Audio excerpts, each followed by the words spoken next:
Hai hai hai. Selamat datang kembali di channel Min Donghua. Kali ini kita akan melanjutkan cerita Donghua, Apotesis. Nggak pakai lama lagi, langsung aja kita ke ceritanya. Cekidot. Namun Losen tidak tahu nilai benda ini, dan dia hanya sedikit malu karena menerima hadiah Huo Yun-er. Tapi saat ini, melihat mata para jenius tingkat dewa ini, Losen juga menyadari ada yang tidak beres. Apakah batu kecil berbentuk persegi ini sangat berharga? Melihat Losen tidak menjawab pertanyaannya, Raja Yan menelan ludahnya. Kemudian dia bertanya, "Saudara Losen, apakah Anda yakin ingin memberikannya kepada Huo Yun-er?" Losen tersenyum ringan, tetapi berkata, "Tentu saja. Tapi nilai benda ini hampir tidak dapat diukur." Raja Yan mengingatkan lagi. Raja Yan awalnya ingin mengatakan bahwa batu kehidupan yang mentah sama sekali tidak ada bandingannya dengan batu di tangannya. Tetapi dia tidak bisa mengatakannya secara terbuka. Bagi saya, batu mentah kehidupan adalah yang paling penting. Adapun biji lain tidak penting, jadi akan memberikannya pada Anda. Setelah berbicara, Losen melemparkan biji persegi yang mengkilap itu. Melihat Losen membuangnya begitu saja, banyak prajurit yang tidak sabar untuk mengulurkan tangan mereka untuk memegang biji terang di tangan mereka. Tentu saja lemparan Losen sangat akurat, dan tentu saja tidak mungkin untuk melemparkannya ke orang lain. Meskipun ada keserakan di mata Liu Xiu dan yang lainnya, mereka tidak berani merebutnya di sini. Bagaimanapun, peraturan dari 4 kerajaan dewa utama jauh lebih ketat daripada peraturan di wilayah tengah. Saya khawatir saya akan menjadi seperti itu, yang pada akhirnya mendapat masalah. Mata Huo Yun-er bersinar dengan warna yang aneh. Dia melihat biji di tangannya, kemudian dia tersenyum dan berkata, "Luo Tianxing, apakah Anda benar-benar tidak tahu apa ini?" Losen menggelengkan kepalanya. "Hah?" Huo Yun-er menghela nafas, kemudian dia berkata sambil tersenyum, "Sepertinya Anda benar-benar bukan dari 4 kerajaan dewa utama kami." Pada saat ini, Huo Yun-er melalui batu kecil yang terang ini sepenuhnya memastikan bahwa Losen bukan dari 4 kerajaan dewa utama. Tetapi tidak lagi penting apakah Losen adalah pejuang asli dari 4 kerajaan dewa utama. Losen tersenyum dan tidak berbicara, hanya mendengarkan nada bicara Huo Yun-er. Dia sepertinya menemukan hal yang aneh. Benda berkilau ini disebut mata cahaya, karena itu terlalu berharga. Saya tidak bisa menerimanya. Huo Yun-er melemparkan benda itu ke Losen lagi dan kemudian dengan lembut bergerak ke arah Raja Yan sambil tersenyum. "Raja Yan, tolong jelaskan padanya lagi. Kerajaan besi hitam Anda seharusnya tahu yang terbaik." Raja Yan tersenyum tipis, kemudian dia berkata, "Penyuling senjata paling kuat di kerajaan besi hitam saya hanya dapat menyempurnakan senjata pada tingkat semi artefak. Bahkan jika kami menghabiskan semua sumber daya kami tidak dapat membuat artefak yang nyata." Jelas, kerajaan besi hitam terkenal dengan pembuatan senjatanya, dan mereka mewakili tingkat penyempurnaan senjata tertinggi di antara 4 kerajaan besar. Karena kerajaan besi hitam hanya dapat memurnikan semi artefak, maka tidak satu pun dari 4 kerajaan besar yang dapat memurnikan artefak. Sampai suatu hari, orang yang berkuasa di alam hidup dan mati menemukan batu yang bersinar di alam rahasia Yu Huang. Pada awalnya, para pemurni senjata tidak bisa mengintegrasikan batu ini ke dalam senjata, sehingga batu ini pernah dianggap tidak berguna. Namun pedang batu ini tidak dapat dihancurkan, tidak dapat terkorosi oleh api dan guntur, dan ciri-cirinya sendiri juga sangat aneh. Masih banyak para penyuling senjata yang tertarik dengan batu ini. Belakangan, seorang pemurni senjata bernama Zhong Tianhui akhirnya menemukan misteri tersebut dan berhasil menggunakan batu ini untuk menyempurnakan artefak pertama dari 4 kerajaan dewa. Untuk mengenang pemurni senjata bernama Zhong Tianhui, batu persegi ini diberi nama mata cahaya. Adapun nasib malang pemurni senjata ini tidak akan saya sebutkan untuk saat ini. Sejak saat itu, setiap kali seorang pejuang menemukan mata cahaya di alam rahasia Yu Huang, artefak baru akan lahir di antara 4 kerajaan dewa utama. Dan alam rahasia Yuhuwang ini telah menghasilkan 7 mata cahaya satu demi satu. Jadi, ada 7 artefak di 4 kerajaan dewa utama. Dengan kata lain, nilai mata cahaya hampir sama dengan nilai senjata dewa. Oleh karena itu, bisa dibayangkan betapa berharganya batu berkilau ini, dan inilah mengapa mata semua orang begitu panas. Bahkan pangeran kerajaan dewa tidak dapat dilengkapi dengan senjata dewa. Pangeran Li Xiu dari kerajaan Dayu tidak memilikinya. Begitu pula pangeran Huo Chen dari kerajaan Tianfeng. Bahkan Yoning, pangeran kerajaan besi hitam yang terkenal dengan pemurnian senjatanya, juga tidak memiliki senjata yang sama. Jika mereka dapat mengembalikan mata cahaya dengan mengandalkan statusnya, mereka memiliki peluang besar untuk mendapatkan artefak. Bahkan jika mereka tidak bisa mendapatkan artefak tersebut, mereka tetap akan mendapatkan hadiah yang besar. Namun sayangnya, Lo Sheng menggalinya. Tapi meskipun pangeran lainnya tidak berani merampok secara terbuka, tetapi para jenius tingkat dewa yang lahir dalam seni bela diri, mereka berani merampok secara terbuka. Lagi pula, Lo Sheng bukanlah seorang pangeran. Masalahnya adalah dengan kekuatannya di sini. Siapa yang berani merampoknya? Saya khawatir hidupnya terlalu panjang. Setelah mendengarkan penjelasan Raja Yan, Lo Sheng secara bertahap memahami sesuatu, tetapi hatinya masih sangat tenang. Bahkan jika itu adalah senjata dewa, itu adalah sesuatu di luar kekuatan Lo Sheng, karena yang paling penting bagi seorang pejuang adalah untuk meningkatkan kekuatannya sendiri. Namun Huo Yun-er bertekad untuk mundur, dan Lo Sheng tidak bisa memaksa orang lain untuk menerimanya. Jadi dia memasukkan apa yang disebut mata cahaya ke dalam cincin Sumeru miliknya. Saya akan melanjutkan milik saya. Lo Sheng tersenyum pada Raja Yan. Raja Yan bertanya, tidak masalah, perhatikan saja aktivitas di bawah lantai 30 dan jangan melebihi lantai 30. Mengapa? Wajah Lo Sheng menunjukkan kebingungan. Di atas lantai 30 itu adalah area di mana orang-orang kuat di alam hidup dan mati bergerak. Bagi para pejuang di alam kesengsaraan kekosongan, itu akan mengancam nyawa. Jawab Raja Yan. Jelas, pohon besar ini dibagi menjadi 47 tingkat. Di atas tingkat ke-30 hanya mereka yang berada di alam hidup dan mati yang dapat masuk. Di atas tingkat 40 hanya mereka yang berada di alam laut dewa yang dapat masuk. Oleh karena itu, sebagian besar pejuang di alam kesengsaraan void, mereka semua aktif di bawah lantai 30. Meskipun semakin tinggi lapisannya, semakin baik kualitas biji yang digali. Tetapi ketika mencapai lapisan ke-30 atau lebih, daunnya sangat keras. Dan prajurit alam kesengsaraan kekosongan biasa tidak dapat menggalinya sama sekali. Hei, apakah Anda tidak berani pergi ke lantai 30? Lagi pula Anda telah mengalahkan monster kecil itu. Jadi Anda tidak perlu terlalu takut mati, kan?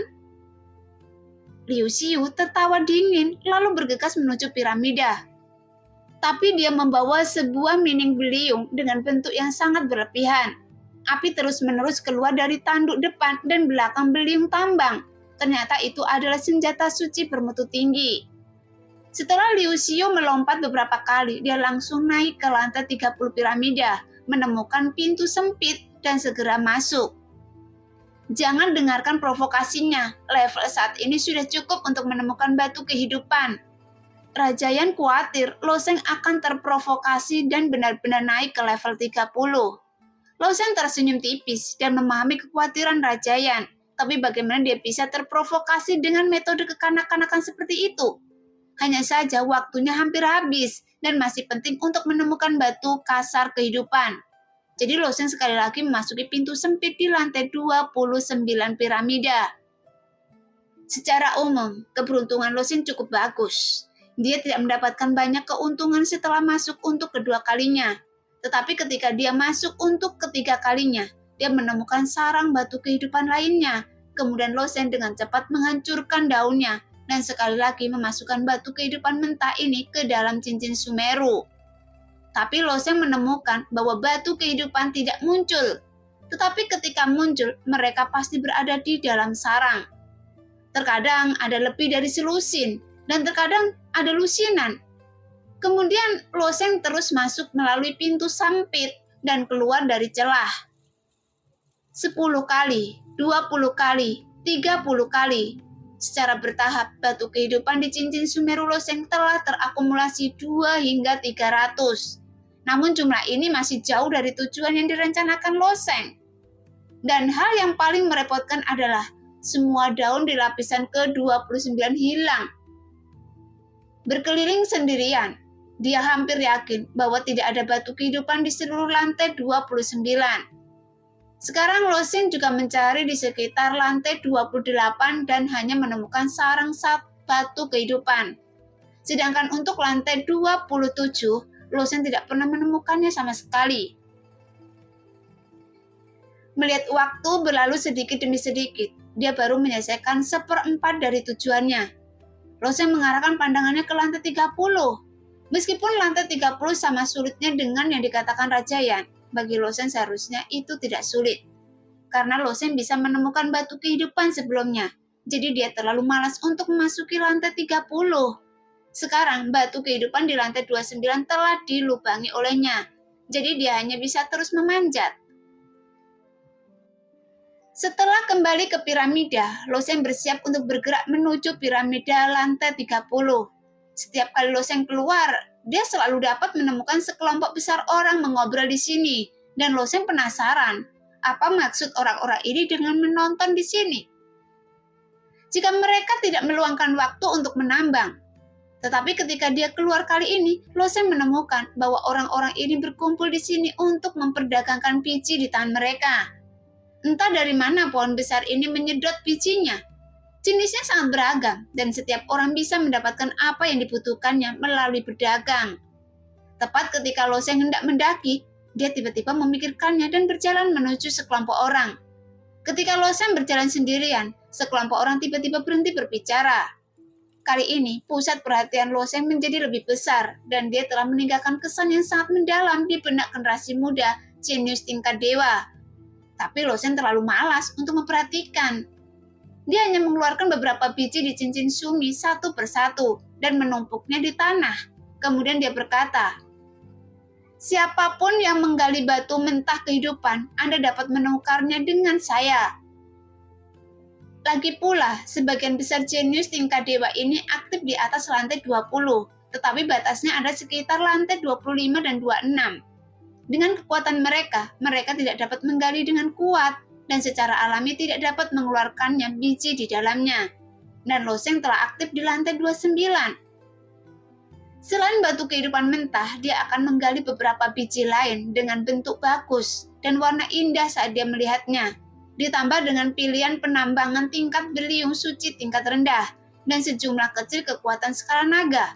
Itu tidak terlalu sulit bagi Loseng. Semakin tinggi levelnya, semakin baik biji yang digali.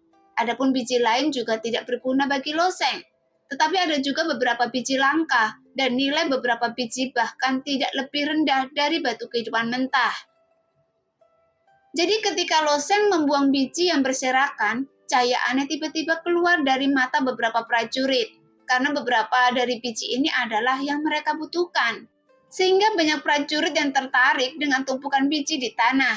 Salah satu prajurit menunjuk ke tumpukan biji dan berkata, "Saya tidak memiliki batu kehidupan mentah. Anda bisa memberi saya harga untuk biji hijau zamrud ini, tapi saya bisa menggunakan esensi sejati yang terbaik untuk membelinya dari Anda." Jelas, para jenius tingkat dewa ini semuanya jenius yang lahir di keluarga kelas 5. Mereka kaya secara alami. Mereka mungkin tidak memiliki batu kehidupan mentah di tangan mereka, tetapi mereka memiliki banyak batu esensi sejati berkualitas tinggi di tangan mereka. Loseng menggelengkan kepalanya dengan ringan, lalu berkata, "Biji saya hanya ditukar, tapi tidak dijual. Jika Anda ingin mengambilnya, gunakan batu kehidupan mentah untuk menukarnya." Ketika prajurit itu mendengar kata-kata Loseng, ada ekspresi tidak percaya di wajahnya, dan kemudian dia berteriak, "200 batu esensi sejati berkualitas tinggi." Mendengar ini, Loseng bahkan tidak mengangkat kelopak matanya. Dia terlalu malas untuk menjelaskan kata-katanya kepada pria tuli itu 2 kali. 300, 300 batu esensi sejati kualitas terbaik. Prajurit itu melihat ekspresi Lo Sheng. Dia mungkin merasa dipermalukan, tetapi dia menaikkan harganya sebesar 50%. Ekspresi Lo Sheng masih tidak menunjukkan gerakan. 400.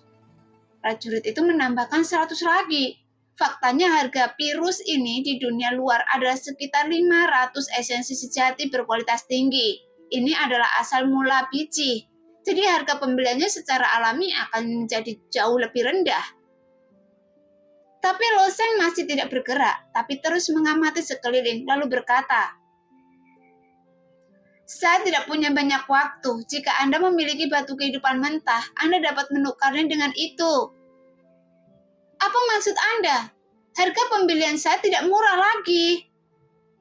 Prajurit itu berkata dengan dingin, dengan tatapan buruk di matanya.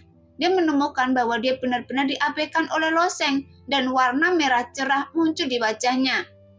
Pejuang muda ini adalah yang paling sadar akan wajah, dan hal yang paling tidak dapat ditoleransi adalah orang lain mengabaikan mereka. Mendengar pertanyaan prajurit itu, Lo Sheng menunjukkan senyum mengecek di wajahnya, menatap prajurit itu dan berkata, "Apakah Anda tidak mengerti apa yang saya katakan? Tukarkan saja, tidak dijual. Saya katakan lagi, jika Anda menginginkannya, cukup dapatkan batu kehidupan. Jika Anda tidak memiliki batu kehidupan, jangan ikut bersenang-senang. Apakah Anda mengerti sekarang?" Pada saat ini, prajurit itu terkejut saat menyadari bahwa anak laki-laki di depannya adalah seseorang yang bahkan berani memprovokasi penguasa alam laut dewa yang perkasa. Jadi bagaimana dia mampu memprovokasi dia? Jadi wajahnya menjadi merah dan putih saat ditekan oleh Lo Sheng, dan akhirnya dia menyingkir dengan sedih. Saat prajurit itu mundur, seorang prajurit berkata kepada Lo Sheng, "Saya memiliki 10 batu kehidupan mentah. Saya ingin menukarnya dengan batu hijau Anda, bagaimana?" Prajurit itu mengacu pada biji cian di kaki Lo Sheng. Gumpalan biru muncul di permukaan biji. Terlihat transparan, tetapi setelah diperiksa lebih dekat, bagian tengahnya kabur. Lo Sheng tersenyum sedikit. "Setuju." Lalu dia mengetukkan jarinya dengan ringan, dan batu biru itu terbang langsung ke arah pihak lain. Jelas dia tidak takut pihak lain akan gagal membayar utangnya. Adapun apakah 10 batu kehidupan mentah dapat ditukar dengan 1 batu biru? Lo Sheng tidak mempertimbangkannya. Lagi pula prajurit itu tahu betapa kuatnya Lo Sheng. Jadi bagaimana dia berani membodohi Lo Sheng? Dia dengan mudah mengeluarkan 10 batu kehidupan mentah dan menyerahkannya kepada Lo Sheng. Tetapi dia menunjukkan ekspresi terkejut. Jelas dia telah mendapatkannya. Ketika beberapa prajurit melihat adegan ini, mereka diam-diam mengutuk Lo Sheng sebagai idiot. Karena pertukaran seperti itu akan merugikan, tetapi mereka tidak akan mengingatkan Lo Sheng. "Siapapun yang memiliki batu kehidupan mentah dapat menukarnya dengan saya." Melihat ekspresi pihak lain, Lo Sheng sendiri mengetahuinya dengan baik. Tetapi arti batu kehidupan mentah bagi Lo Sheng jauh lebih besar daripada biji lainnya. Bukan tidak peduli seberapa besarnya, harganya juga sepadan. Melihat Lo Sheng begitu banyak bicara, beberapa prajurit juga siap untuk bergerak. Meskipun tidak banyak batu kehidupan mentah, beberapa prajurit menggalinya. Salah satu prajurit menunjuk ke biji emas di kaki Lo Sheng dan berkata, "Saya punya 6 di sini. Bagaimana kalau saya menukarnya dengan Anda, dengan yang itu?" Lo Sheng tidak mengangguk setuju, tetapi sebuah suara tajam melayang. "6 batu kehidupan mentah, tukarkan dengan batu emas murni. Anda sangat pandai berbisnis." Orang yang berbicara adalah Yu Ying, yang baru saja kembali dari celah. Tetapi dia melihat Lo Sheng melemparkan setumpuk biji ke tanah sesuka hati dan menukarnya dengan orang lain. Di antara tumpukan biji di depan Lo Sheng, emas mentah emas memiliki nilai tertinggi. Sepotong emas murni sebesar itu dapat dijual setidaknya dengan 4.000 batu esensi sejati berkualitas tinggi. Segera prajurit yang mengajukan penawaran juga menggelapkan wajahnya ketika dia mendengar Yu Ying membuka mulutnya untuk membuat keributan. Tapi Yu Ying tidak takut sama sekali, malah berkata dengan dingin kepada prajurit itu, "Apa? Anda ingin mengambil tindakan?" Saudara Tianxing dapat menusuk Anda sampai mati dengan satu jari. Jika Anda menginginkan emas murni, setidaknya 80 batu kehidupan sebagai gantinya. Mendengar Yu Ying mengancam pihak lain dengan telanjang, Lo Sheng juga menunjukkan ekspresi tak berdaya di wajahnya. Jelas Lo Sheng tidak menyangka pihak lain akan memberikan 80 batu kehidupan. Meskipun hanya ada 6 batu kehidupan untuk Ning Yudi, dia akan menukarnya tanpa ragu-ragu. Ketika pihak lain mendengar ancaman ini, dia hanya bisa menggertakkan gigi dan berkata, "Saya tidak punya banyak batu kehidupan yang kasar. Saya hanya punya 12 di tangan saya." Jelas ada 12, tetapi 6 tersisa. Saya khawatir Anda akan menindas saudara Tianxing karena tidak tahu cara membedakan biji ini. Apakah Anda ingin menukarnya dengan batu emas hangat ini? Yu Ying membungkuk dan mengambil emas tipis itu dan mengarahkannya ke prajurit itu. Segera apa yang dikatakan Yu Ying terlintas di benaknya dan ekspresi wajah prajurit itu sangat tidak wajar. Sebelum dia dapat berbicara, Yu Ying berkata terlebih dahulu, "Ayo lakukan ini. Untuk emas murni ini saya akan memberi Anda 3.500 koin asli kelas atas, ditambah 12 batu kehidupan di tangan Anda. Harganya sama." Apa yang bisa didapat dari 6 batu kehidupan mentah tiba-tiba dikacaukan oleh wanita ini. Bagaimana mungkin dia tidak depresi? Dia berencana untuk menggunakan 6 batu kehidupan mentah yang tersisa untuk ditukar dengan batu hangat emas. Tapi dia tidak punya cara untuk menghadapi Yu Ying. Namun 3.500 batu esensi sejati kelas atas ditambah 12 batu kehidupan. Dia masih mendapat untung. Jika dia menginginkan tempat ini, jadi dia menggertakkan gigi dan berkata, "Oke, setuju." Setelah Yu Ying dan prajurit itu menyelesaikan kesepakatan, Lo Sheng mengambil 12 batu kehidupan mentah dari tangannya, tetapi memblokir batu esensi sejati berkualitas tinggi. "Terima kasih, ini dianggap sebagai hadiah untuk Anda, karena saya tidak membutuhkannya." "Anda sangat bodoh." Yu Ying memberikan batu esensi sejati berkualitas tinggi itu kepada Lo Sheng dan berkata, "Selain barter, Anda juga dapat menggunakan batu esensi sejati berkualitas tinggi untuk membeli batu kehidupan orang lain.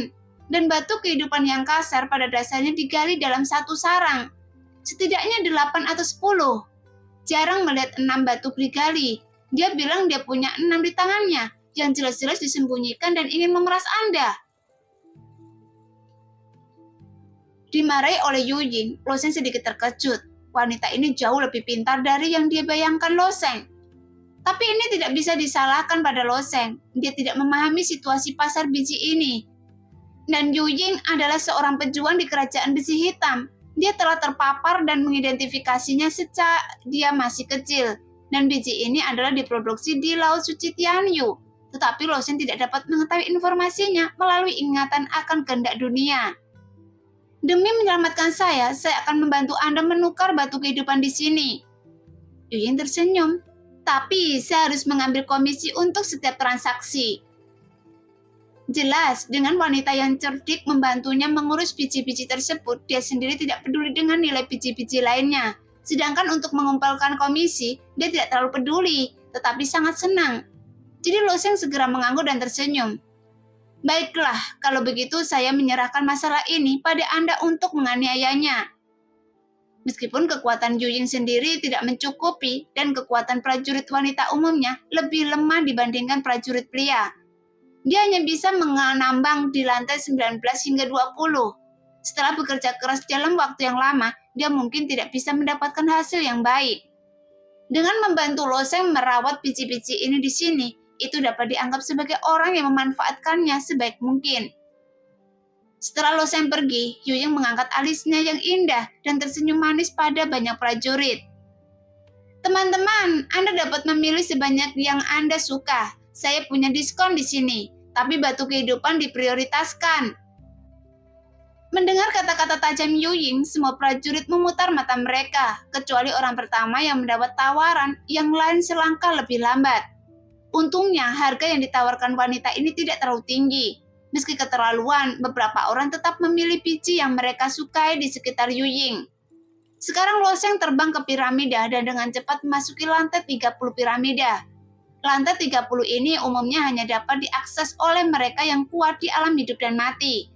Setelah melewati pintu sempit, Loseng langsung mendarat di salah satu dedaunan.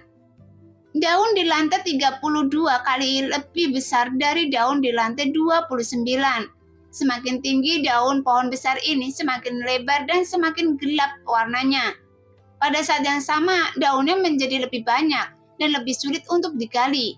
Tapi begitu Loseng jatuh ke daunnya, kemudian dia segera merasakan niat membunuh yang kuat.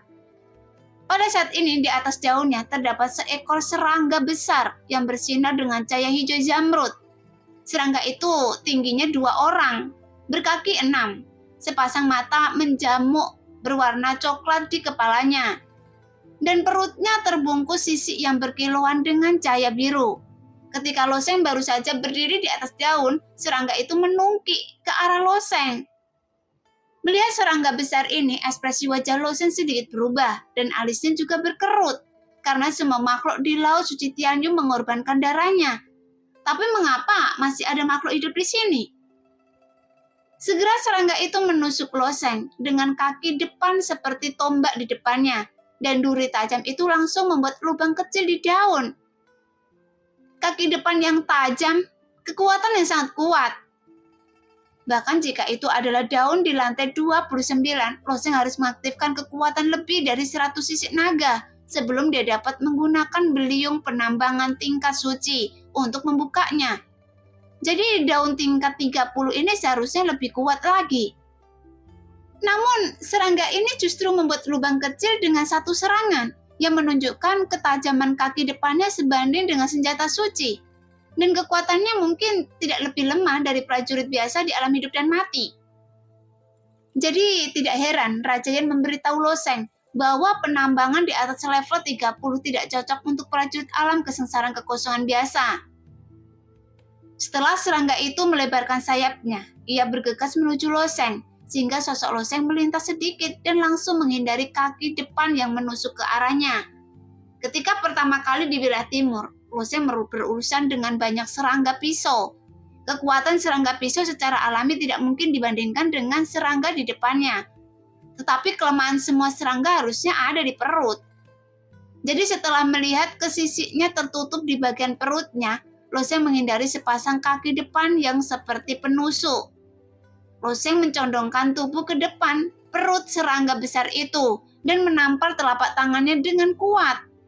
Karena ledakan gangguan telapak tangan memukul dengan keras dan cepat, dan terdengar suara pop yang tajam.